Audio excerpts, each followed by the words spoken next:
Hi everyone. Let's continue with the video of demonstrating the packet tracer activities that you have been doing earlier. There is one more packet tracer activity that is left in module 2, which is 2.9.1, where you will get once again the same kind of feel. How do you do the basic configuration of a switch, the SVIs, and also we will be able to check the connectivity between the devices. So let's go and check out. So this is where we are. We have come to the page in the NetAcad platform where we can actually find the 2.9.1. It shows to you that this is the packet tracer activity with basic switch and end device configuration. So let's click on this particular link. Where you go, you will be asked to open the packet tracer. Once it's opened, you can actually check out what it says. Oh, there you go. It says the completion. Once again, you have the user table over here. You get this small pop-up window. Just press cancel. No issues with that. See, this is the configuration you got. You have, once again, it's the same thing. Basically, you have two switches which are connected to two particular PCs. Now I think what we need to do here is we will be doing the basic configuration for the switches and IP address assignments for these PCs, and then finally check whether this PC can ping this PC or not. This is the main objective of this particular PAT activity. Let me just hold this down and we'll start doing these things. The one main difference between this and this is, so it's only giving you the requirements. It's not going to give you any step-by-step procedures. It is saying to you that you need to do these things and you have to complete this for both the switches and then do the connectivity check. So for this, earlier we used to directly click on the AWS1 or something like that and directly go into the CLI tab. But in this particular assignment, what it is saying is the configure is locked. As I told you, these packet tracer activities do work accordingly to the preset requirements. Now, for me to access the switch, the only way to do is to use a console cable. So let me go here first, click on the cable links, and there is a blue color cable which is the console cable. Click on the console cable link, and you might ask me, I can connect the console cable to any of the PCs, but it is easy for me to do it to the one which is connected to, which is close by here. So I'll connect this here, RS232, and then connect it to the switch to the console port. Now we have a console connection from the switch to the PC, which is user 1. So now in order to access this switch, what I need to do is I need to click on the PC, which is going to give me the physical layout, which you might not find based on the the requisite set in your particular packet tracer. You go here to the desktop one tab, and you can see the IP configuration dial-up terminal command prompt. Click on the terminal and then click OK. Now if you press enter, you can automatically see the switches interface. Now this switch interface, from here we can actually access the switch and start doing it. So let's start. Now we are into the first switch. Now it is asking me to rename the switch first. So just take a look at these requirements step by step. It says use a console connection. We already did that. And it's saying that name, because now we connected to the first switch, we have to rename it as ASW1. So for that, first let me go into the privileged mode, and from there onwards, let me go into the global configuration mode. Please remember, this is enable, this is configure terminal. And in the global configuration mode, we have to first type in host name ASW, and here the W is a small one, is in lowercase, it's a hyphen and 1. First enter. See, automatically the host name has been changed. Now it is saying that use the XAW6K password for all lines. Remember, we have two lines. One of them is line console 0, enter, password X capital A W 6K, enter, login. This is not only the way to access the switch, there is another way which we do it through remotely. So we need to safeguard that also. For that reason, we have to type in line VTY virtual terminals 0 to 15. That means we have 16 lines where we can actually access the switch. For this, we need to issue the same password because it has asked me to set the password for all the lines. That is for the console connection as well as your VTY connection. Now, rather than typing it again, I can just simply press the up arrow where you get the same password again, enter. Once again, up arrow rather than typing it. Use the shortcuts that we have. We have the enter that, put it, login. So we are done. And also keep a look on how much you are completing here. It's done 3%. So I did this. Now it is asking me use the 6CBUP secret password. For this, enable secret 6. This is how you safeguard the privileged mode. Okay. For this, you have the secret password, enable secret 6CBUP, done. And after that, it is saying the encrypt all clear text passwords. The way you need to do is service password encryption. Enter. We did this also. And it's saying configure an appropriate message of the day banner. So banner MOTD space, you can type in anything here because it did not specify any particular text. So authorized entry only, that's it, done. I have configured the banner also, and it is saying configure addressing for all devices according to the addressing table.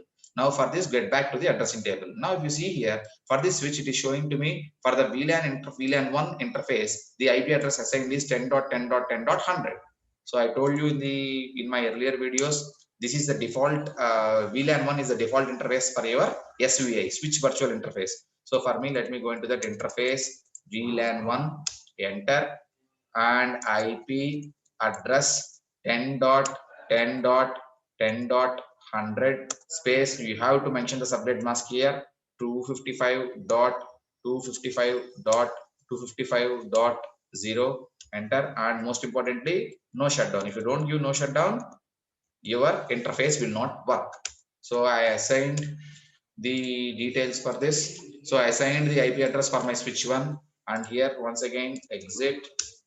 The next thing that it asked is assign all the configuring addressing for all is and save your configurations. Save, you know what the command is.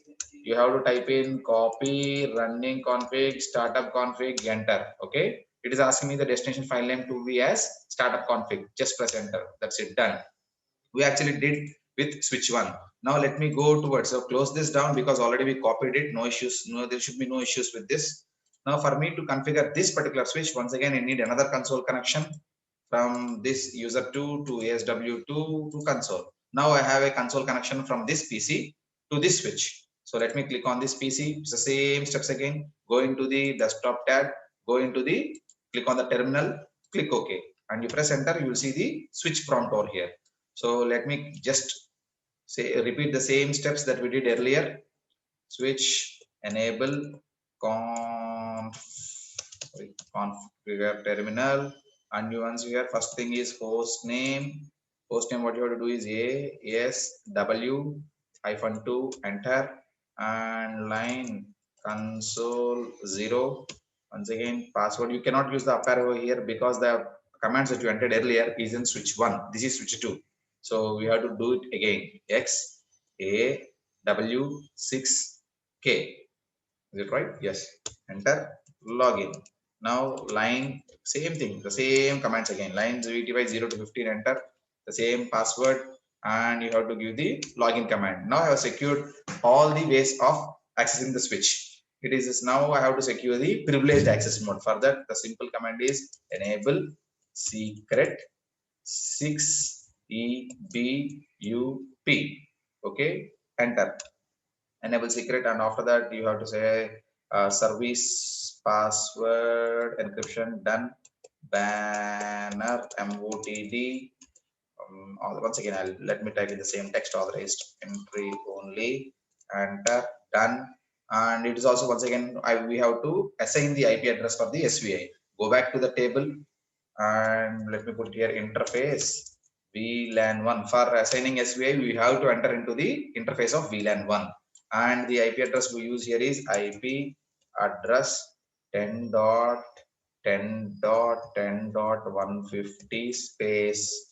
Please enter the subnet mask. Don't forget entering the subnet mask. If you forget entering the subnet mask, it won't take. 255.255.255.0, enter, and most importantly, no shutdown. If you don't give no shutdown, the particular interface will be in the down state. Once you type in no shutdown, it will be changed to the up state and gets activated. So that's it. We are done here. And let me see what else is remaining. It is asking me configure addressing table to edit it. Save your configurations. Okay, fine. I have to save here. For me to save, let me get back to the privileged mode, which is easy for me. Copy running config to startup config. Keep pressing the tab character. It will autofill all your commands. Enter, enter, done. So we completed 64%. Now we still have to configure the IP addresses for this user 1 PC and user 2 PC. Now, as we are in user 2 PC, check out the IP address is 10.10.10.5. So copy, go to the user. Say because you have already connected it, you will be directly going into the terminal tab. So click close the terminal tab here and then go into the IP configuration. You can simply copy paste and you press a tab. The subnet mask is completely different to what it is specified in your question paper. So if you go to the prompt window here, you see the subnet mask is 255.255.0, but it has given a different subnet mask because I told you in the last class, this subnet mask is calculated from the classical addressing, which is no longer in use. So you have to be very careful while entering these addresses. You have to type in 255.255.255.0 and then press, I think I gave a small mistake here. Yes, 255.0. Okay, now you close it. That's it. It is done. We assigned the IP address for this particular PC. Let me do it for the other PC also. And let me go into the IP configuration mode and check it out here. What is the IP address for the? You also please make sure you are whether you are copying the correct address for these things or not. If you are giving the wrong address for other PCs, you won't get the completion. And here it is saying this subnet mask is different 255.255.255.0. And please make sure that you have to do these things in the right order and proper manner. Now it shows my completion is 100%. So I am done. I don't want to stop it here and close it down. Let me check whether I can ping these things properly or not. So for me, when I'm in user one, let me try to ping this particular, the other PC. Okay. So user one, go to the command prompt, ping 10 dot 10 dot 10 dot, let me check 10 dot, what is the PCs? What is the one which I gave you? 10 dot 10 dot 10 dot 5. Okay. So let me go there 10.5. If I have done everything right, see, I got the reply back from the ping. So let me ping the other switch also. This, let me ping from this user's PC, user one PC to ASW2. Let me see what is the ASW2's IP address that we used. 10.10.10.150. Let me try that now. So ping 10.10.10. Guys, you have to be very careful while entering these addresses because one wrong address, and if it doesn't ping or if you entered it wrong, you will get a problem. Let me see whether this is able to ping, whether the PC one is able to ping here or not. See, it's fine, it's working fine. So everything is fine, everything is good. Now, one thing before I close down this particular video is please make sure that you might not get the same configuration which you see here. It might be different with different names and different IP addresses because the packet tracer activities are designed in such a way that they keep on changing. You might get 3 or 4 different variants, and you might get any variant. So it's the same thing. The commands remain the same. Maybe the passwords might change and the IP addresses might change. I want you to guys to get used to the procedure here, not just by heart the things. Okay. So with that, we'll close it down here. And if you can see, you can click on the check results. Just congratulations, everything done and all the things. And if in case if you missed anything, maybe you might have forgot something. And if you did not get the 100% by end of this, please go here and click on show incorrect items. Then it will show you which ones are left over. That should give you an good feedback about what's happening or what are the things that you missed. So guys, thank you very much. Let me stop here and we will discuss module 3 in the next video. Thank you. Bye. Have a good day.